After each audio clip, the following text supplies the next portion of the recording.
दिखता था, I used to search it on the internet. Sure that those three questions you are able to solve because those are the three questions that everyone go through the bare acts of the constitution. Have an edge there. और आप 2-3 question है ना, कोई जगह news में core books be it Sumit Sarkar और भारत सरकार संरक्षण कर रही है तो क्या होती है, डोनट इकोनॉमिक्स क्या होती है, इन सब के बारे में पढ़ो, थोड़ा सोचो. Hello everyone, namaskar, this is Anshul Bhatt and today we are going to discuss what should be your strategy for these 100 days leading up to the prelims examination.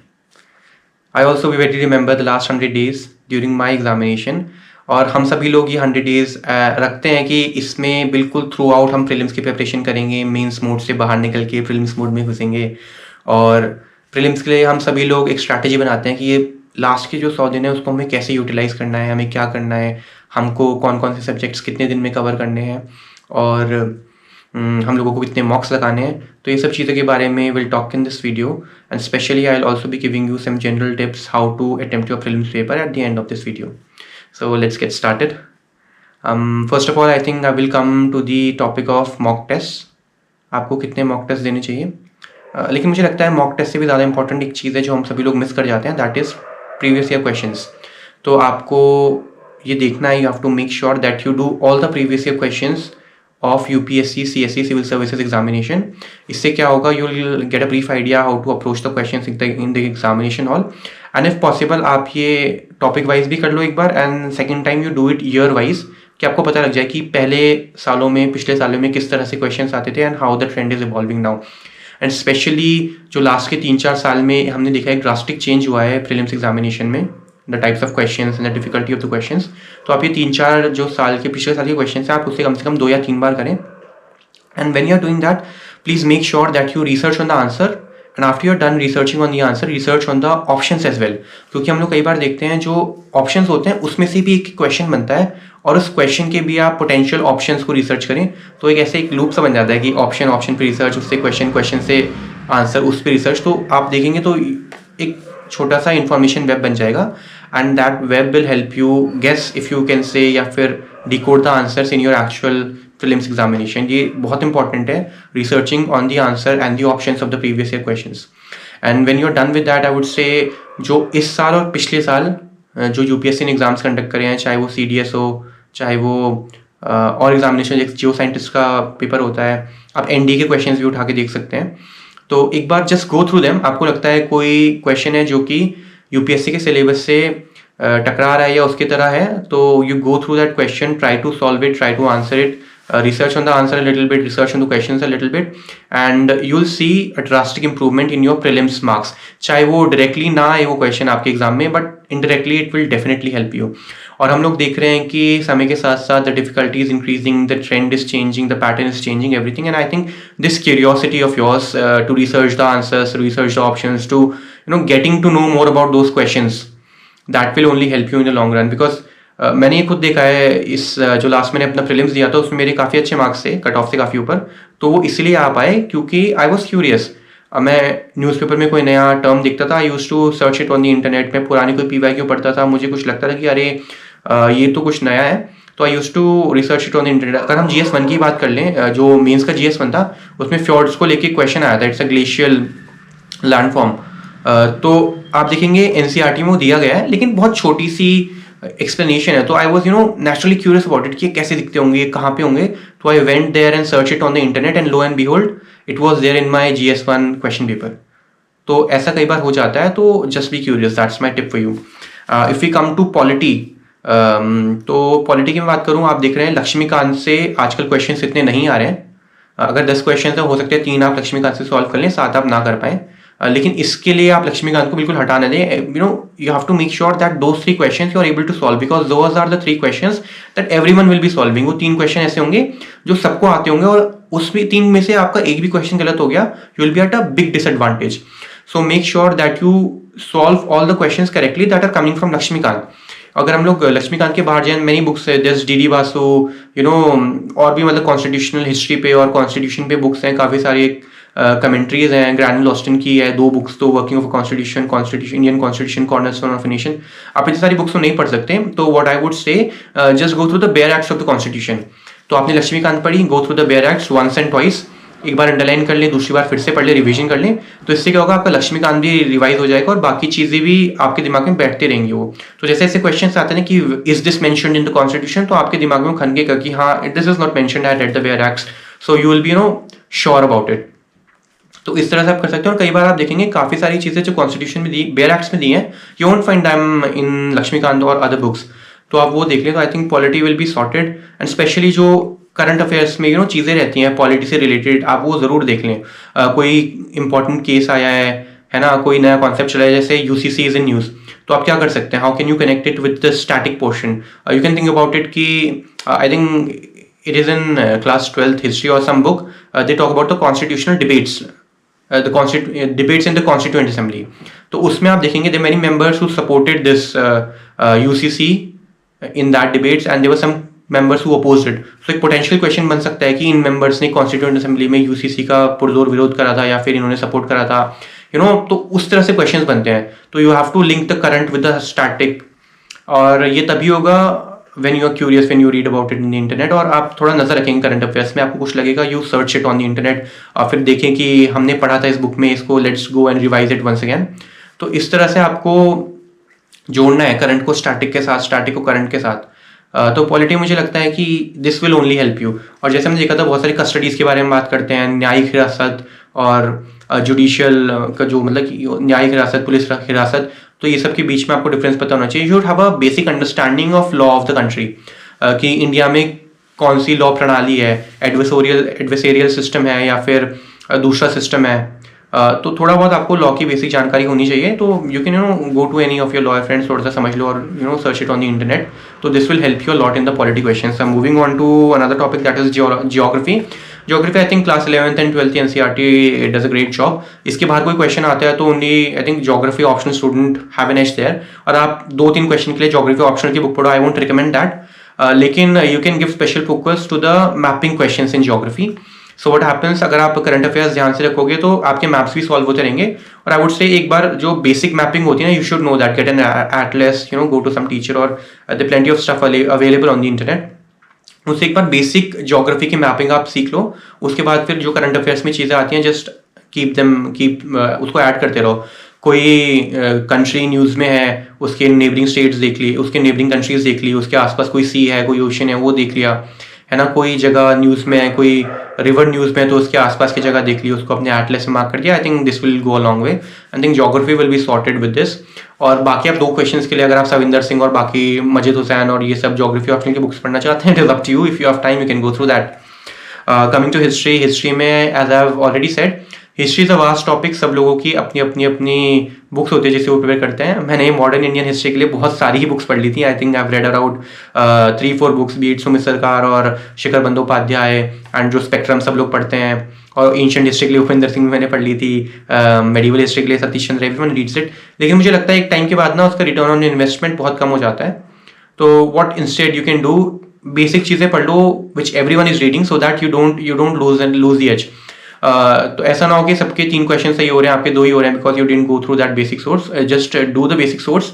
अब over and above that I think Lucent does a great job at summarising all the history questions. बहुत सारे लोग इस चीज़ को ना नजरअंदाज करते हैं। लूसेंट एसएससी के लिए पढ़ते हैं, यूपीएससी के लिए कौन ही पढ़ता है, but I would say get your hands on Lucent, go through it. उसमें you can revise the entire ancient, medieval and modern history within 3 days। तो I think that's really a good deal. उसको पढ़ो, उससे revise करो, basic sources को अच्छे से रखो। बाकी जो मॉक टेस्ट में क्वेश्चंस आते हैं हिस्ट्री के, उसमें से you can get some material, वो अपने नोट्स में ऐड करते रहो। आई थिंक इससे हिस्ट्री सॉर्ट हो जाएगी आपकी काफ़ी हद तक। Then coming to environment, environment में देखो इन्वायरमेंट सब लोग अलग अलग जगह से पढ़ते हैं, कोई किसी बुक से, कोई किसी बुक से। I think every book does a good job environment में। और आप क्या कर सकते हैं, 11th-12th की जो बायोलॉजी की बुक्स है उसमें जो इन्वायरमेंट से रिलेटेड टॉपिक्स हैं, you can cover those topics from that. और इन्वायरमेंट के लिए भी जो हमेशा मैं प्रेफर करता था, that was previous year questions. उसमें जैसे बोला है कि इस स्कीम के तहत इन क्रिटिकली इंडेंजर्ड स्पीशीज़ का भारत सरकार संरक्षण कर रही है, तो आप देखो कि उस स्कीम के अंदर कौन कौन से और क्रिटिकली इंडेंजर्ड या फिर और कौन से स्पीशीज़ है जो उनको प्रोटेक्शन मिल रहा है। अभी वाइल्ड लाइफ प्रोटेक्शन एक्ट में अमेंडमेंट्स हुए, तो वो क्या है। तो थोड़ा सा क्यूरियस बनो, थोड़ा बहुत रिसर्च करो। और जो बिग टॉपिक्स हैं, मतलब कि क्लाइमेट अडेप्शन, ये मिटिगेशन वर्सेस अडेप्टेशन, तो ये डिबेट हो गया, एक थीम्स हो गया, कार्बन बजट क्या होता है, कार्बन फुटप्रिंट क्या होता है, कैरिंग कैपेसिटी क्या होती है, डोनट इकोनॉमिक्स क्या होती है, इन सब के बारे में पढ़ो, थोड़ा सोचो, है ना। जो बिग डिबेट्स हैं इन्वायरमेंट के अराउंड वो देखो। You can watch some documentaries, जैसे कि आर प्लैनेट डॉक्यूमेंट्री, उसमें से काफ़ी सारे क्वेश्चन आते हैं, I think it is directed by David Attenborough, तो you can go through that. ये आई थिंक मैंने पहले भी बताया। तो इन्वायरमेंट में आपको खुद ही करना है, और यही जो मैंने कहा था कि आपको क्यूरियस होना पड़ेगा, वो that will help you in the long run. तो इन्वायरमेंट का आई थिंक शॉर्ट हो जाएगा। इकोनॉमिक्स के लिए आप एवरीवन फॉलोज सम और दी अदर टीचर, किसी ने ये करा है, किसी ने वो करा है। आई थिंक 19-20 सबका सिमिलर ही रहता है। आपको जो आसान लगे, वट एवर यू फाइंड कि आसान है, सही है, तो आप उसको कर सकते हो। इकोनॉमिक्स में current affairs I think plays a major role. जो न्यूज़ आती रहती है कि आज ये हो गया, आज ये हो गया, तो everything is related. Foreign exchange हो गया, या फिर डिवैल्यूएशन हो रहा है, कहीं पे करेंसी वॉर हो रही है, तो उसको try to link the current affairs with static, like I have told you how you do it in polity. तो थोड़ा सा वैसे करने की कोशिश करो। इकोनॉमिक्स ऐसे इंटरेस्टिंग बनेगी। कई लोगों को इकोनॉमिक्स बहुत बोरिंग लगती है, तो आप करंट अफेयर से लिंक करो, अपनी लाइफ से लिंक करो, मेक इट इंटरेस्टिंग। और अभी इकोनॉमिक सर्वे आएगा, बजट आएगा, जो आता है, मतलब बजट आता है जो, और जो इकोनॉमिक सर्वे आता है, स्पेशली बजट में कहूँगा लास्ट के 2 साल, इस साल का, लास्ट साल का पढ़ लो, और इकोनॉमिक सर्वे तो स्पेशली आई वुड से कि इस साल का तो पढ़ो, पिछले साल का भी पढ़ो, और पिछले जो 4-5 साल हैं उसकी समरी एटलीस्ट गो थ्रू आप कर लो, तो you get a big idea of the whole Indian economy. और जो बजट आता है, जो इकोनॉमिक सर्वे आता है, उसमें काफ़ी सारे ट्रेंड्स रहते हैं कि हमारा फॉरेक्स का ट्रेंड ये है, हमारा ट्रेड का ट्रेंड ये है, हम इस कंट्री के साथ ज़्यादा ट्रेड करते हैं, इसका ट्रेड डेफिसिट इतना है, हमारे डेफिसिट्स इतने हैं, उसका ट्रेंड ये चल रहा है। तो get hang of those trends, थोड़ा देखो, थोड़ा play with that economic survey, थोड़ा उसके बारे में पढ़ो, थोड़ा सा जस्ट बी क्यूरियस, थोड़ा अच्छे से पढ़ो उसको। तो मुझे लगता है 1-2 क्वेश्चंस आपके वहाँ से आराम से सॉल्व हो जाएंगे।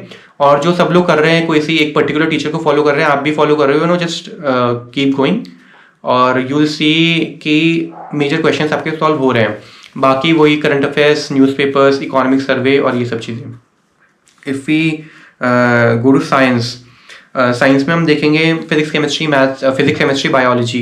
तो 11th-12th की जो NCERTs हैं, उसमें से जो रेलेवेंट चैप्टर्स हैं, जैसे एक वो था chemistry in our everyday lives, या फिर ऑर्गेनिजम्स के बारे में बायोलॉजी की बुक में जो है, आप वो सब थोड़ा देख सकते हो, थोड़ा उसमें से पढ़ लो।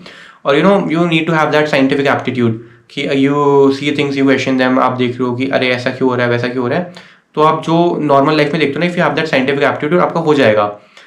जैसे हमने नए स्पेस प्रोग्राम्स लॉन्च करें, तो उसके बारे में थोड़ा सा पढ़ लो कि अरे ये ऐसा जा रहा है तो ऐसा क्यों है, कि रॉकेट में क्या डिफरेंस होता है, बूस्टर्स क्या होते हैं, लॉन्च पैड क्या होता है ना, मिसाइल और क्या कहते हैं, बैलिस्टिक मिसाइल्स, क्रूज मिसाइल्स में क्या डिफरेंस होता है। तो जब तक आप क्यूरियस नहीं रहोगे ना, आपको ये चीज़ समझ नहीं आएगी ना, आपका मन करेगा। तो थोड़ा सा आपको खुद ही कोशिश करनी पड़ेगी इसमें, कि थोड़ा आप जिस भी चीज़ के बारे में पढ़ते हैं, आप थोड़ा उसको समझने की कोशिश करो। और ऐसा नहीं है कि बहुत मुश्किल है, आप यूट्यूब खोलोगे, आप देखोगे, सन के बारे में पढ़ोगे, सन स्पॉट्स क्या होते हैं, सन फ्लेयर्स क्या होते हैं, और सन मैग्नेटिक जियोमैग्नेटिक स्टॉर्म्स क्या होते हैं। तो यूट्यूब में बहुत, नासा ने, इसरो ने काफ़ी सारी अच्छी अच्छी वीडियोस में समझाया अच्छे से कि ये ऐसा होता है, ये सन का कोरोना ऐसा होता है, इसमें इतनी लेयर्स होती हैं, जो हमारा जियोमैग्नेटिक स्टॉर्म होता है वो इस तरह से आता है, वो यहाँ पे ऑरोरास क्यों बनते हैं, ये सारी चीज़ें उसमें बहुत अच्छे से समझाई गई हैं। तो साइंस एंड टेक्नोलॉजी में स्पेशली आई थिंक यूट्यूब की आप मदद लोगे तो बहुत अच्छे से आप कर पाओगे। और बायोलॉजी में 2-4 टॉपिक्स रहते हैं न्यूज़ में, जैसे एक जीन एडिटिंग का काफ़ी रहता है, ह्यूमन जीनोम प्रोजेक्ट हो गया, इंडियन जीनोम प्रोजेक्ट, जो ये सब चीज़ें होती हैं न्यूज़ में रहती हैं। तो मुझे लगता है आपको इसके बारे में भी जानना चाहिए। और जैसे GM क्रॉप्स न्यूज़ में रहती है, इसके बारे में पढ़ लो, क्या टेक्निक्स होती हैं, कौन कौन से टूल्स यूज़ किए जाते हैं। तो ये सब आप देखते रहोगे तो it will help you lot. Coming to current affairs में I think most of you be doing one current affairs magazine, do that. और if you are not doing monthly, आप बाद में ईयरली कंपाइलेशंस भी कर सकते हो। But I would say if you are doing yearly compilations, do yearly compilations of one coaching, out and out सारे के सारे। और जो दूसरी कोचिंग का ईयरली कंपाइलेशन ले लो, और जो करंट वाले टॉपिक्स हैं, बीट इकोनॉमिक्स या साइंस एंड टेक्नोलॉजी, ये सब उसका ना एक बार दूसरी वाली से भी पढ़ लो, सप्लीमेंट हो जाता है, सही रहता है। आपको you get a feeling of closure कि आपका कुछ छूटा नहीं है। और must be reading newspaper regularly, दो ये हिंदू और Indian Express. If you are reading Hindu, fine, if you are reading Indian Express, fine. Just my suggestion is कि जो इंडियन एक्सप्रेस का एक्सप्लेन पेज होता है कई बार उसमें से भी क्वेश्चंस आ जाते हैं। आई थिंक कोविड वाला वैक्सीन का क्वेश्चन उसमें से आया था। तो गो थ्रू दैट, अच्छे से करो।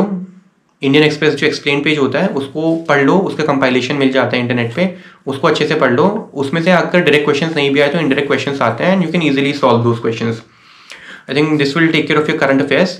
और लास्ट में जो जनरल टिप्स हैं, how I use to attempt my paper was 3 rounds में। पहले राउंड में जो मुझे लगता था 100% I am sure those questions I mark them on the paper, I mark them on the OMR sheet. जो सेकंड फेज में रहता था कि मुझे लगता है 70-30 इस टाइप से जो क्वेश्चंस हैं, मुझे लगता है 70% accuracy I can achieve in those questions, मैं वो वाले क्वेश्चंस कर लेता था। और फिर थर्ड राउंड में 50-50 या जो उससे कम वाले क्वेश्चन हैं मैं वो करने की कोशिश करता था। या फोर्थ राउंड में कई बार चले जाता था, जो थर्ड राउंड में मैंने 50-50 वाले क्वेश्चन कर लिए, फोर्थ राउंड में मैंने वो कर लिए जो मुझे लगता है 30% एक्यूरेसी के साथ मैं कर सकता हूँ। और मैं देखता था कि इन क्वेश्चन को छोड़ना है या क्या करना है। सो इतना ही था। और बाकी यार एक टिप मेरी है आप लोगों के लिए, when ever you giving prelims examination is that जो प्रीलिम्स का एग्जामिनेशन है बिल्कुल उसको काम माइंड के साथ दो, बिल्कुल रिलैक्स होके दो। कभी भी ये मत सोचना कि रिजल्ट्स का क्या होगा, मेरा CSAT अच्छा नहीं गया तो मैं क्वालिफाई नहीं कर पाऊंगा, CSAT तो मेरा अच्छा चले गया लेकिन मैं GS1 में मेरा अच्छा नहीं गया, आई कैन नॉट क्वालिफाई। ये सब चीज़ें मत सोचो। When you are giving exams, just give your exam, don't think about the result, just think about the process. तो मुझे लगता है अगर आप इन सब चीज़ों का ध्यान दोगे तो 3-4 नंबर आपके ऐसे ही बढ़ जाएंगे। तो this was my tip for you. This was Anshul Bhatt signing out. Thank you.